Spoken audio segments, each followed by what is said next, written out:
Nennedu, la marcia è finita, siamo arrivati a Pratosardo, però ti voglio chiedere una cosa. Da questa mattina sta girando un video, Canale 5, Paperissima, dove si dicono delle cose davvero brutte, non c'è neanche un termine, perché sarebbero da censurare sui pastori sardi. Che cosa vuoi dire alle persone che hanno rivolto e si sono rivolte così verso un'intera categoria che poi rappresenta la nostra Sardegna? Guarda, non è che è neanche bello dargli importanza, però visto e considerato che ci hanno tirato in ballo, a questa gente gli voglio dire che noi profumiamo di dignità e loro devono continuare a fare i pupazzi per avere delle visualizzazioni in TV. Loro continuano a fare i pupazzi, noi ci laviamo non di una o due volte al giorno e loro si devono lavare la bocca prima di parlare che i pastori scialdi puzzano.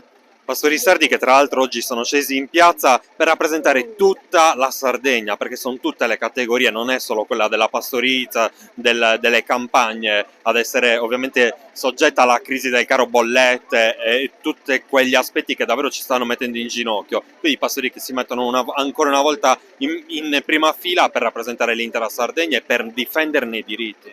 Sì, sì, rappresentare l'intera Sardegna e rappresentare tutte quante le categorie, perché oggi il problema non è solo il nostro ma di tutti, e coinvolgere tutti quanti a livello nazionale, perché si devono muovere tutti quanti, perché questo non è il problema sardo.